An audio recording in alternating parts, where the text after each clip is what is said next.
నమస్తే. మీలో ఎంతమందికి సడన్గా చనిపోయే అవకాశం ఉంది? మీకు 40 ఏళ్ల లోపల ఉంటే, మీరు జిమ్ చేస్తుంటే, బ్యాడ్మింటన్ ఆడుతుంటే మీకు సడన్గా చనిపోయే అవకాశం ఉందా లేదా? ఎలా తెలుసుకోవాలి? ఎలా తప్పించుకోవాలి? ఈ విషయాలు తెలియాలంటే ఒక్కసారి ఈ వీడియోను పూర్తిగా చూడండి. సో ముందుగా మనం నిన్న బ్యాడ్మింటన్ ఆడుతూ ఒక యువకుడు సడన్గా చనిపోవడం చూసాం. ఇదే విధంగా డ్యాన్స్ చేస్తా కొంతమంది, జిమ్ చేస్తా కొంతమంది, అదేవిధంగా క్రికెట్ ఆడుతా కొంతమంది, అలా అనేక వీడియోస్ పోయిన సంవత్సరం లేకపోతే అంతకుముందు సంవత్సరాల్లో చూసాం. సో మనకి సహజంగా కలిగే అనుమానం ఏంటంటే, గుండె జబ్బులు పెరిగిపోయినాయా, సడన్గా ప్రజలు పిట్టల్లాగా రాలిపోతున్నారా, కోవిడ్ వల్ల రాలిపోతున్నారా, వ్యాక్సిన్స్ వల్ల చనిపోతున్నారా, ఎందుకు ఇలా జరుగుతూ ఉంది, మనం కూడా దీంట్లో ఉండొచ్చా అన్నది మీకు అందరికీ అనుమానాలు ఉంటాయి. ఇది మనం ఒక్కసారి క్రిటికల్గా చూద్దాం. మొట్టమొదటిగా నేను చెప్పేది ఏంటంటే, సడన్గా చనిపోవటం అనేది ఇప్పుడే కాదు, ఇంతకు ముందు కూడా ఉండేది. 2014 నుంచి 2018 వరకు ఫుట్బాల్ ఆడుతూ ఎంతమంది చనిపోయారు అని ఒక స్టడీ చేసి చూస్తే 617 మంది చనిపోయారు ఫుట్బాల్ ఫీల్డ్లో. యంగ్గా, ఎనర్జెటిక్గా ఫుట్బాల్ ఆడుతూ చనిపోయిన వాళ్ళు 617 మందిలు ఉన్నారు ఆ 4 సంవత్సరాల వ్యవధిలో. సో ఇది ఖచ్చితంగా రేర్ కాదు. మరి కోవిడ్ తర్వాత పెరిగినాయా లేదా అంటే ఖచ్చితంగా పెరిగినాయి, దాంట్లో డౌట్ లేదు. మన సడన్గా చనిపోయే వాళ్ళు కూడా పెరుగుతున్నారా లేదా, ఎంతవరకు పెరుగుతున్నారు అంటే మీకు ఇక్కడ గణాంకాలు మీకు క్లియర్గా ఇస్తాను. ఇది పెరిగిందా లేదా అంటే 2020లో ఇట్లా సడన్గా చనిపోయే వాళ్ళ సంఖ్య 16% పెరిగింది. 21, 22 మధ్యలో ఇలా చనిపోయే వాళ్ళ సంఖ్య 17% పెరిగింది. 23లో 6% మాత్రం పెరిగింది. అంటే ప్రీ కోవిడ్ కన్నా కోవిడ్లో సడన్గా డెత్లు ఎక్కువైనాయి, కానీ ఆ పెరుగుదల తగ్గింది. అంటే 2023కే 6% వరకు వచ్చేసింది. ఆ తర్వాత 24-25 డేటా ఇంకా అందుబాటులో లేదు. కాబట్టి బాగా ఎక్కువగా విపరీతంగా ఉబ్బడిముబ్బడిగా చనిపోతున్నారనేది అనుకోవద్దు. ఎందుకనంటే మనం ఇప్పుడు ప్రతి చావుని కూడా వీడియోలో రికార్డ్ అవుతుంది, అది ప్రపంచవ్యాప్తంగా అది ట్రాన్స్మిట్ చేయబోతుంది, సోషల్ మీడియాలో బాగా ఎక్కువగా వైరల్ అయిపోతున్నాయి. అందుకనే మనం చూసినప్పుడల్లా మనకి భయాందోళన కలుగుతూ ఉన్నాయి. సో అందుకని ఖచ్చితంగా పెరగడం అయితే పెరిగినాయి, కానీ మనం ఊహించుకున్నంతగా కాదు. కాబట్టి భయపడాల్సిన అవసరం లేదు. ఎందుకు భయపడాల్సిన అవసరం లేదు అనేది నేను చివరిలో మళ్ళీ ఒకసారి చెప్తాను. బట్ దానికిలోగా మనం ఇంకా కొన్ని ఇంపార్టెంట్ తీసుకోవాలి. ఎందుకు వీళ్ళు సర్వైవ్ కాలేదు? ఇప్పుడు సడన్గా పడిపోయారు, చనిపోతున్నారు, ఎందుకు సర్వైవ్ కాలేదంటే ప్రాపర్గా సిపిఆర్ చేయటం జరగలేదు. ప్రాపర్గా సిపిఆర్ చేసినట్లయితే ఆల్మోస్ట్ వీళ్ళల్లో 50-60% మంది సర్వైవ్ అయ్యే అవకాశం ఉండేది. సిపిఆర్ చేయటం అందరూ నేర్చుకోవాలి. ఇది రెండో పాయింట్ ఇవాళ మీరు నేర్చుకోవాల్సింది. ఖచ్చితంగా సిపిఆర్ చేయటం మీరు నేర్చుకొని తీరాలా. దాంతో పాటుగా ఇంకొకటి ఉంటుంది, సిపిఆర్లో భాగంగా ఏఈడి అనే ఒక పరికరం ఉంటుంది. దాంతో ఎక్కువ రెస్పాన్స్ వస్తుంది. జస్ట్ ఛాతి మీద ఒత్తిన దానికన్నా ఏఈడి ఉపయోగించినప్పుడు బెటర్గా రిజల్ట్స్ వస్తాయి. ఆ ఏఈడి అనేది 1 లక్ష రూపాయలు దాకా ఉంటుంది మ్యాక్సిమం. సో అది ప్రతి చోట ఉండేటట్టుగా మనం చర్యలు తీసుకోవాలి. పిటిషన్ రైజ్ చేయండి, అందరిని అడగండి. అంటే అది ప్రతి చోట అంటే ఇప్పుడు కమ్యూనిటీ హాల్స్ ఉన్నాయి, లేకపోతే ఫంక్షన్ హాల్స్ ఉన్నాయి, మ్యారేజ్ చేసే ప్లేసెస్ ఉన్నాయి. వీటన్నిటి దగ్గర వాళ్ళ నిర్వాహకులు లక్షలు ఛార్జెస్ వేస్తారు కదా. 1 లక్ష రూపాయలు పెట్టి ఒక్క ఏఈడి కొనుక్కుంటే అదే సంవత్సరాల తరబడి పనిచేస్తుంది.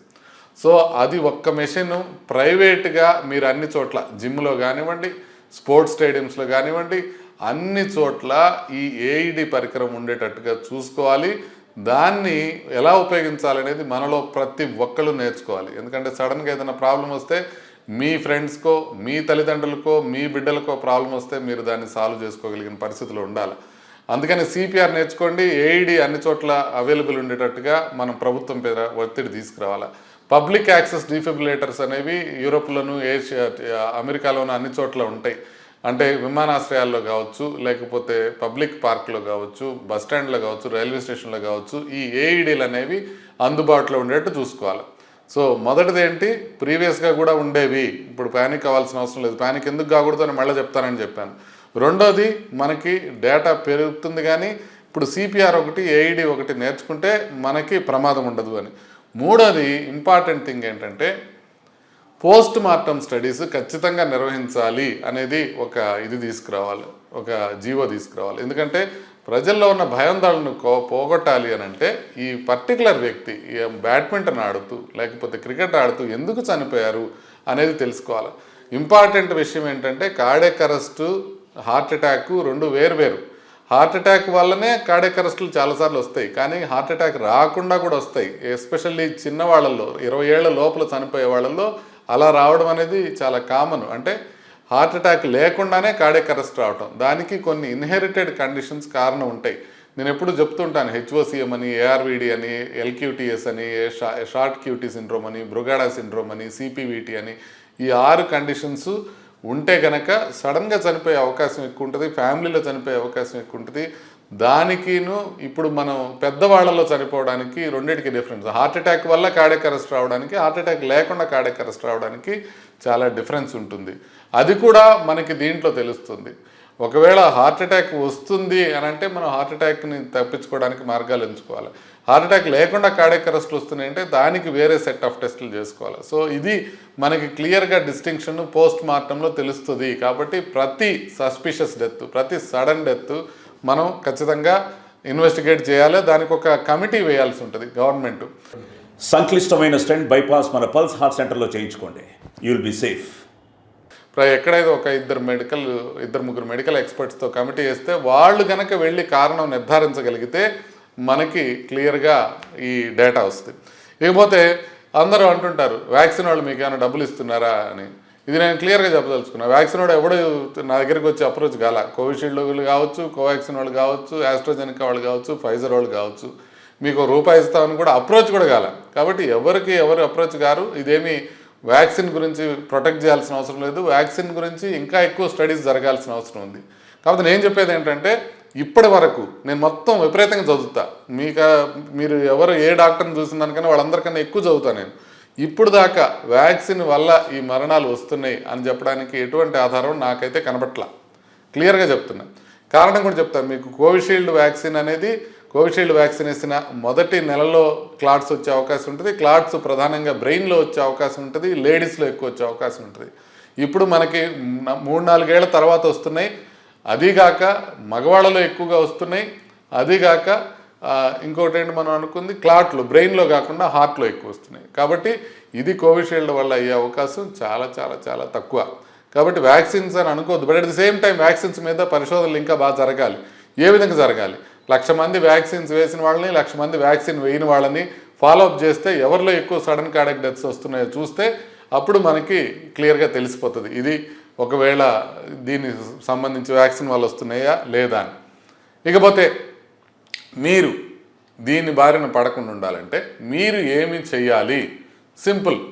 1 టెస్టులు చేయించుకోండి. ఏం టెస్టులు చేయించుకోవాలా? ఎకో టీఎంటీ అనే 2 టెస్టులు చేయించుకుంటే సరిపోతుంది. 2 టెస్టులు, 2 కలిపి 3,000 రూపాయలు అవుతాయి. ఒక్కోటి 1,500 రూపాయలు ఉంటుంది.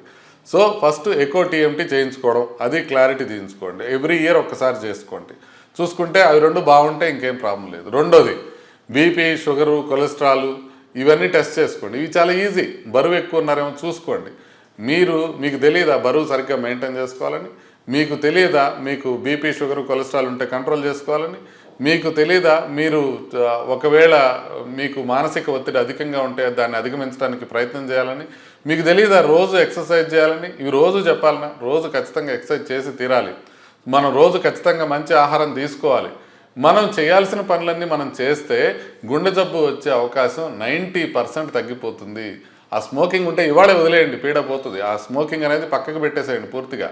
సో ఇవి 4 కండిషన్స్. 1 మీరు రెగ్యులర్గా చెకప్స్ చేయించుకోవడం, 2ది వ్యసనాలకు దూరంగా ఉండటం, ఆహారం జాగ్రత్తగా తీసుకోవడం, వ్యాయామం సరిగ్గా చేయడం. ఈ 4 గనక మీరు చేసినట్లయితే మీకు గుండె జబ్బు వచ్చే అవకాశం 90% తగ్గిపోతుంది, క్లియర్గా తగ్గిపోతుంది. లైఫ్ స్టైల్ చేంజెస్ ఆ విధంగా బెనిఫిట్ అవుతాయి. ఇంకా ఎందుకు ప్యానిక్ కాకూడదు అన్నాను, ఇది మీరు క్లియర్గా నేను మీకు చెప్పాల్సిన అవసరం ఉంది. యంగ్ ఏజ్లో సడన్ కార్డియాక్ అరెస్ట్ల గురించి మనం భయపడుతున్నాము.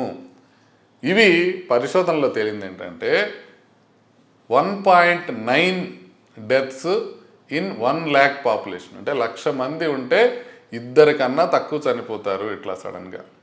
ఒక చోట 1,00,000 మంది ఉంటే 2 కన్నా తక్కువ మంది చనిపోతారు. సో ఇప్పుడు మనకు పెరిగింది శాతం ఎంత? మ్యాక్సిమం పెరిగింది 16% నుంచి 17%. అంటే అది 2 నుంచి మ్యాక్సిమం వస్తే 3 దాకా వచ్చి ఉంటుంది. ఏది పెరిగితే కోవిడ్ తర్వాత వ్యాక్సిన్స్ తర్వాత అంత బాగా పెరిగిందని మనం గుండెలు బాదుకుంటుంటే 1,00,000 మందిలో 1.9 నుంచి 3 వరకు వచ్చి ఉండే అవకాశం ఉంది. 2 నుంచి 3 వరకు పెరిగే అవకాశం ఉంది. 3 కూడా పెరగదు. 2 నుంచి 3 అంటే ఆల్మోస్ట్ 50% పెరిగినట్టు. అంత కూడా పెరగలే.